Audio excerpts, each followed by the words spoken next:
မြန်မာနဲ့ဗီဇာချက်တဲ့ကလေးတွေအကုန်လုံးဆိုလို့ရှိရင်အားလုံးဗီဇာရကြရပေါ့နော် 0% reject rate ဖြစ်ပါတယ်ရှင်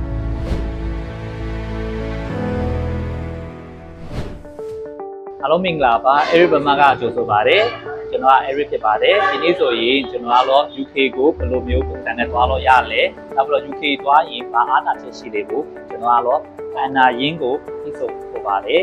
ဟုတ်ကဲ့မင်္ဂလာပါရှင်ညီမကတော့အန်နာရင်းပါညီမကတော့ဒီ UK ဘိုင်းနဲ့ပတ်သက်ပြီးတော့ University တက်ချင်တဲ့ကလေး High School တက်ချင်တဲ့ကလေးပြီးတော့ UK မှာဗီဇာချက်ချင်တဲ့သူတွေအတွက်အနေနဲ့လာပါပါတယ်ရှင်အခုက UK သွားဖို့အတွက်ကဘယ်လိုပုံစံနဲ့သွားလို့ရလဲရောဟုတ်ကဲ့ UK ကိုသွားမယ်ဆိုလို့ရှိရင်ပေါ့နော်ကလေးအငယ်လေးတွေကနေပြီးတော့စပြီးတော့သွားလို့ရတယ်တော့ကလေးအငယ်လေးတွေဆိုလို့ရှိရင် High School တက်လို့ရပါတယ်ဒီမြန်မာနိုင်ငံမှာ High School ပြီးသားကလေးတွေဆိုလို့ရှိရင်တော့ UK မှာ A level foundation တက်လို့ရတယ်ပေါ့နော်နောက်ပြီးတော့ဒီမြန်မာနိုင်ငံမှာ foundation A level ပြီးသားကလေးတွေဆိုလို့ရှိရင် University ကိုတက်ပြီးတော့သွားလို့ရပါမယ်မြန်မာနိုင်ငံမှာ HND ကို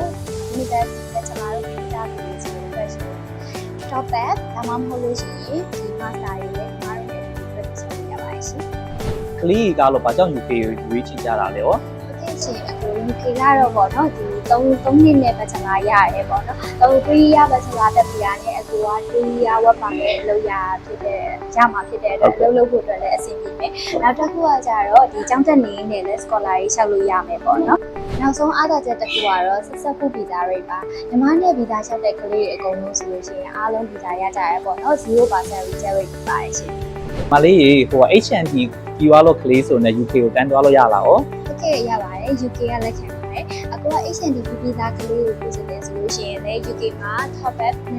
စကင်ရတော့မဟုတ်တရနေစပြီးတော့တက်လို့ရပါတယ်ဒီကလေးတွေအတွက်ဆိုလို့ရှိရင်လည်းအလုံးလုံးခွင့်အခွင့်အရေးအတူတူရရှိတာရှင်ဟို UK visa ကိုဘာကိုပြင်ဆင်လုပ်ရမလဲရော UK visa ကိုပြင်ဆင်ရမယ်ဆိုလို့ရှိရင်တော့သူတို့သတ်မှတ်ထားတဲ့ ban statement ပေါ့နော်အဲဒီစီးမြင့်စည်းကမ်းတွေအနီးသူတို့ကပြင်ဆင်ရပါမယ်နောက်ပြီးတော့ဒီသတ်မှတ်ထားတဲ့ပေါ့နော်ဒီလုပ်ငန်းလိုက်ခြင်းတို့ document တွေစာရွက်စာတမ်းတွေကိုလည်းကိုယ့်ဘက်ကနေပြီးတော့ဒီလေးပြင်ဆင်အောင်ပြင်ဆင်ထားရပါမယ်โอเคဟိုနောက်ပြီးတော့ပေါ့နော်ဒီသူ့ရဲ့ကိုယူထားတဲ့ဒီ service အပေါ်မူတည်ပြီးတော့သူ့ရဲ့ကြာချိန်လေးပေါ့ reset ထွက်ချက်ကြာချိန်လေးကတော့သူကမျိုးစားပြပြသွားပါမယ်တချို့ဆိုလို့ရှိရင်10ရက်ကနေပြီးတော့10ရက်နဲ့ reset ထွက်တာရှိတယ်တချို့ဆိုလို့ရှိရင်ဒီတစ်လရှိတယ်တချို့ဆိုလို့ရှိရင်တစ်လခွဲနဲ့ reset ထွက်တာလည်းရှိပါတယ်ကျမနဲ့ဗီဇာချောင်းမယ်ဆိုလို့ရှိရင်တော့ဒီလိုအချက်တွေကိုအရင်စိတ်ပူစရာတော့မရှိပါဘူးတဝူးတစ်ယောက်ချင်းစီနဲ့သက်ဆိုင်တဲ့အချက်လက်တွေကိုကျမနဲ့အတူဆွေးနွေးပြီးတော့ document တွေ checklist နဲ့ညီမတို့ကတေချာပြင်ဆင်တာဖြစ်တဲ့အတွက်အားလုံးဗီဇာဆက်ဖို့ကောင်းနိုင်ပါရှင်ဟုတ်ကဲ့ဒီနေ့ကျွန်တော်ယုံကြည်ပါတယ်ဒီ UK သွားချင်တော့ကလေးများအားလုံးဆိုရင်လည်း UK information ကိုရပါမယ်အဲဒါကြောင့်မလို့အန်နာရင်းကိုလည်းဒီကျွန်တော် blog ကိုလာတော့အတွက်ကိုအရင်ကျေးဇူးတင်ပါတယ်ကျေးဇူးပါရှင်နောက် blog ဆိုရင်လည်းကျွန်တော်တို့ပြန်ဆောင်ကြပါမယ်နော် bye